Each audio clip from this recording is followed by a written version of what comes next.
ಮೊದಲನೇದಾಗಿ ಒಂದು ಉತ್ತಮ ಪ್ರಜಾಪ್ರಭುತ್ವ ಅಂದರೆ ಎಲ್ಲರಿಗೂ ಅಭಿವ್ಯಕ್ತಿ ಸ್ವಾತಂತ್ರ್ಯ ಇರಬೇಕು. ಆರ್ಟಿಕಲ್ 19 ಅಂದಾಗ ಅಭಿವ್ಯಕ್ತಿ ಸ್ವಾತಂತ್ರ್ಯ, ವಾಕ್ ಸ್ವಾತಂತ್ರ್ಯ, ಮಾಧ್ಯಮದ ಸ್ವಾತಂತ್ರ್ಯ ಇದೆಲ್ಲ ಉಲ್ಲೇಖ ಆಗಿದೆ. ನಮಗೆ ಒಬ್ಬ ವ್ಯಕ್ತಿ ಮಾತಾಡಿದಾಗ ಅವರ ತಲೆಯಲ್ಲಿ ಏನಿದೆ ಅಂತ ನಾವು ಅರ್ಥ ಮಾಡ್ಕೋಬೋದು. ಇವಾಗ ನಮಗೆ ಭಾಳ ಒಳ್ಳೆಯದಾಗಿದೆ, ಮಾಧ್ಯಮದವರು ಎಲ್ಲ ಕಡೆ ನಮಗೆ ಜನರ ವಿಚಾರಗಳು ಹೇಳ್ತಾ ಇದ್ದಾರೆ. ಏನು ದೊಡ್ಡ ದೊಡ್ಡ ಸೆಲೆಬ್ರಿಟಿಗಳು ತಲೆಯಲ್ಲಿ ಏನಿದೆ ಅಂತ ನಮ್ಗೆ ಗೊತ್ತಾಗ್ತಾ ಇದೆ. ಯಾಕಂದರೆ ಮುಂಚೆ ಹಳೆ ಕಾಲದಲ್ಲಿ ನಾವು ಬರೀ ಸ್ಕ್ರೀನ್ ಮೇಲೆ ನೋಡ್ಕೊಂಡು ಅವ್ರು ಎಂಥವ್ರು ಅಂತ ಇದ್ವಿ. ಆದರೆ ಇವತ್ತಿನ ದಿನ ನಮಗೆ ಪ್ರತಿಯೊಬ್ಬರು ಮಾತಾಡಬೇಕಾಗತ್ತೆ. ಮಾತಾಡದೇ ಇದ್ರೂ ಯಾಕೆ ಮಾತಾಡಿಲ್ಲ ಅನ್ನೋ ಪ್ರಶ್ನೆ ಬರುತ್ತೆ. ಸೊ ನಮಗೆ ಯಾರು ಬೇಕಾದರೂ, ಪ್ರತಿಯೊಬ್ಬ ವ್ಯಕ್ತಿ, ಅದು ಸಾರಾ ಗೋವಿಂದ ಆಗಿರ್ಬೋದು, ಯಾರಾದರೂ ಆಗಿರ್ಬೋದು, ಅವರ ಅಭಿಪ್ರಾಯ ವ್ಯಕ್ತಪಡಿಸೋಕ್ಕಿದೆ. ಅವರ ಮಾತುಗಳಿಂದ ಎಷ್ಟು ಮಟ್ಟಿಗೆ ಒಂದು ಉತ್ತಮ ಸಮಾಜದ ಪರ, ಒಂದು ಸಂವಿಧಾನದ ಪರ ಅನ್ನೋದು ಗೊತ್ತಾಗತ್ತೆ, ಅಥವಾ ಎಷ್ಟು ಜನವಿರೋಧಿ, ತಾರತಮ್ಯ ಮನಸ್ಥಿತಿ, ಮಹಿಳಾ ವಿರೋಧಿ ಅನ್ನೋದು ಸಹ ಗೊತ್ತಾಗತ್ತೆ. ಸೊ ಅದು ಜನರಿಗೆ ಖಂಡಿತ ಗೊತ್ತಾಗತ್ತೆ. ಮತ್ತು ಮುಖ್ಯವಾಗಿ ನಮ್ಮ ಸಿನಿಮಾ ರಂಗದ ಇತಿಹಾಸ ನಾವು ತಿಳ್ಕೋಬೇಕು. ಬಾಬಾ ಸಾಹೇಬ್ರು ಹೇಳ್ತಾರೆ, ಎಲ್ಲೇ ಒಂದು ಇತಿಹಾಸ ತಿಳ್ಕೊಳ್ಳದೇ ಇರೋರು ಇತಿಹಾಸ ಸೃಷ್ಟಿಸಲಾರರು ಅಂತ.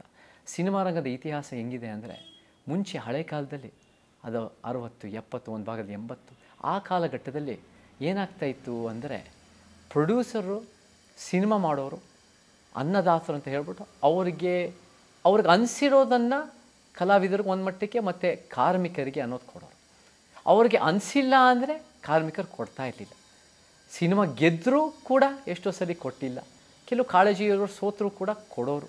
ಆದರೆ ಕಾರ್ಮಿಕರ ಜೀವನ ಎಷ್ಟು ಕಷ್ಟ ಇತ್ತು, ಕಾರ್ಮಿಕರು ಅವ್ರ ಕುಟುಂಬ ನಡೆಸೋಕ್ಕಾಗ್ತಿಲ್ಲ, ಸಿನಿಮಾ ರಂಗದಲ್ಲ ಭಾಳ ಸಮಸ್ಯೆಗಳಿತ್ತು. ಆ ಸಂದರ್ಭದಲ್ಲಿ ಚಾಲಕರ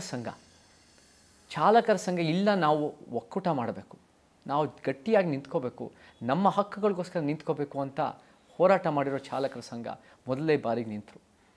ಅವ್ರು ನಿಂತಾಗ ಅವ್ರು ಬೇರೆ ಬೇರೆ ದೊಡ್ಡ ದೊಡ್ಡ ಕಲಾವಿದರು, ದೊಡ್ಡ ದೊಡ್ಡ ಸ್ಟಾರ್ಗಳು, ದೊಡ್ಡ ದೊಡ್ಡ ನಿರ್ಮಾಪಕರ ಹತ್ರ ಅನೇಕ ಜನ ಕೇಳಿದ್ರು. ಎಷ್ಟೋ ಜನ ನಮಗೆ ಗೊತ್ತಿರೋರು ಸಹ, ನೀವು ಇದೆಲ್ಲ ಮಾಡೋಕ್ಕೋಗಬೇಡಿ, ಪ್ರೊಡ್ಯೂಸರ್ ಏನು ಕೊಡ್ತಾರೋ ಅದನ್ನು ಇಸ್ಕೊಂಡು ಸುಮ್ಮನಾಗಿ ಅಂತ ಹೇಳಿದ್ರು.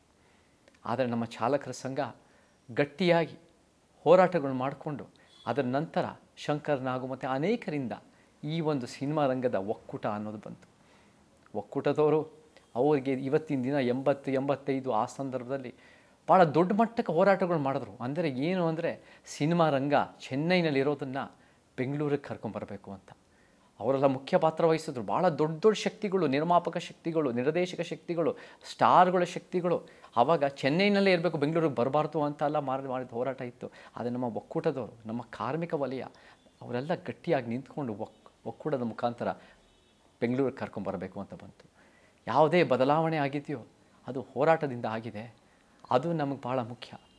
ನಮಗೆ ಇವತ್ತಿನ ದಿನ ಲೈಂಗಿಕ ಕಿರುಕುಳ ಇದೆ ಅನ್ನೋದು ಪ್ರತಿಯೊಬ್ಬರಿಗೂ ಕೂಡ ಸಿನಿಮಾ ರಂಗದಲ್ಲಿ ಬಹುತೇಕರಿಗೂ ಅದು ಸತ್ಯ ಅನ್ನೋದು ಗೊತ್ತಿದೆ.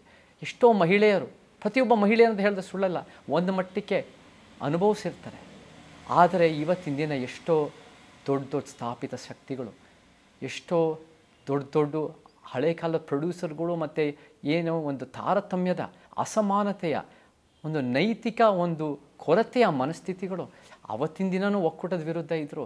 ಇವತ್ತಿನ ದಿನವೂ ಕೂಡ ಮಹಿಳೆಯರ ಗೌರವ, ಮಹಿಳೆಯರ ಘನತೆ, ಲಿಂಗ ಸಮಾನತೆ ವಿರುದ್ಧ ಅವರೇ ಇದ್ದಾರೆ.